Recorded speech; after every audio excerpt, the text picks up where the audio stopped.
वैद्यकीय संशोधन भाग 4 हिंदी वैद्य दिलीप गाडगिल पुणे। तो मैं बात कर रहा था कि एलोपैथी में किस प्रकार से संशोधन आगे चलता रहा और आज जो संशोधन चल रहा है उसका मूल क्या है। वास्तव में ये माइक्रोस्कोप की खोज हो या फिर ये सूक्ष्म जंतुओं की खोज हो उसके जरिए, या फिर उससे रोग होते हैं ये खोज हो, या फिर पेनिसिलिन के जरिए एक एंटीबायोटिक्स की खोज हो, ये सब जो प्रयास साइंटिस्ट ने किए हैं वो बिल्कुल सराहनीय है, उसमें संदेह की बात नहीं है। उन्होंने पूरी लगन से ये सब काम किया और इसीलिए एलोपैथी में ये इस प्रकार की सिस्टम एस्टेब्लिश हो गई। लेकिन एक बार ये होने के बाद जैसे ऑर्गेनिक केमिस्ट्री से बहुत सारे द्रव्य मिलने लगे और उनके विशेष परिणाम सामने आने लगे, जैसे कि मैंने एस्पिरिन के बारे में बोला था, तो फिर आगे का रिसर्च है ड्रग रिसर्च के जरिए शुरू हो गया कि कोई भी इस प्रकार का केमिकल कंपाउंड जिसके कुछ विशेष परिणाम इस प्रकार के हैं तो उनको ध्यान में रखते हुए फिर आगे बढ़ना है, या अगर वनस्पति भी है तो उसमें एक्टिव प्रिंसिपल क्या है ये देखना और फिर उसका निर्माण करना और फिर ये प्रचलन में लाना। इस प्रकार का माहौल शुरू हो गया। लखनऊ में CDRI central drug research institute करके एक बड़ी गवर्नमेंट की संस्था है, उसमें एक काफ़ी रिसर्च इसके बारे में चलता रहा है कि कोई भी वनस्पति से अगर खास परिणाम कुछ मिलते हैं तो उसमें एक्टिव प्रिंसिपल क्या है ये ढूंढना और फिर उसको प्रचलन में लाना। जैसे सर्पगंधा वनस्पति ब्लड प्रेशर के लिए प्रचलन में लाई गई और फिर उसमें से एक्सट्रैक्ट निकालना वगैरह ये बातें शुरू हो गई। अभी कर्क्यूमिन की भी बात चल रही है कि हल्दी का कैंसर में उपयोग अच्छा है, तो कर्क्यूमिन उसमें जो एक्टिव प्रिंसिपल है उसको निकाल के फिर उसको मार्केट करना, ये बात शुरू हुई।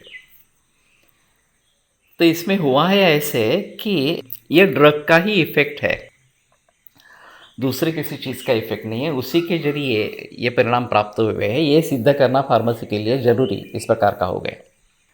और फिर ऐसे हालात में फार्मेसी ने केवल ड्रग यही देना है, बाकी परहेज बिरहेज कुछ नहीं रखना है, खाना पीना वगैरह बाकी कुछ भी निर्बंध रखना है। उसके बावजूद भी अगर परिणाम दिखते हैं तो केवल ड्रग के जरिए मिल रहे हैं ये सिद्ध हो सकता है। ये ऐसे करके ये परहेज के बारे में पूरी तरीके से लोगों को डाइवर्ट कर दिया, परहेज करना ही नहीं है इस प्रकार से। और फिर एक बार ड्रग सिद्ध हो गया तो फिर उसका पेटेंट लेना, उसका मार्केटिंग करना और उससे से पैसे कमाना ये शुरू हो गया, और ये सिलसिला आज भी उसी प्रकार से चालू है। तो इसमें एक अहम बात है कि मूल द्रव्यों को अगर हम प्रयोग में लाते हैं, वनस्पति है तो पूरी वनस्पति इसमें प्रचलन में लाते हैं तो एक बात अलग इस प्रकार की होती है, लेकिन उसमें से अगर हम एक्टिव प्रिंसिपल निकालते हैं और उसका प्रयोग करते हैं तो एक अलग बात इस प्रकार की होती है। मेरा एक आइस्टैम का कॉन्फ्रेंस बम्बई में हुई थी, वहाँ मैंने पेपर पढ़ा था और दूसरे कक्षा में एक साइकेट्रिस्ट अपना पेपर बता रहा था। मेरा पेपर होने के बाद मैं वहाँ पे जाकर बैठा तो साइकेट्रिस्ट का कहना था कि लोगों में काफ़ी गलतफहमियाँ इस प्रकार की है कि किसी एलोपैथी के डॉक्टर ने कोई मेडिसिन प्रिस्क्राइब कर दिया, दिन में 3 बार लेना है ऐसा बता दिया, तो लोग पूछते हैं कि कैसे लेना है, किसके साथ लेना है, वो पानी के साथ लेना है। पानी गर्म उबला हुआ ठंडा क्या कैसे लेना है, तो बोलता है कि कुछ भी ले लो, कैसे भी ले लो, लेकिन दवा ले लो उसके साथ में। तो फिर पूछते हैं कि खाना खाने से पहले लेना है, खाना खाने के बाद में लेना है, रात में लेना है वगैरह वगैरह। तो वो डॉक्टर तंग आता है कि अरे क्या पूछ रहे हो, सभी जो परिणाम है वो केवल ड्रग का ही परिणाम है, तो ये बाकी सभी बातें फिजूल है, उसका कुछ संबंध नहीं है।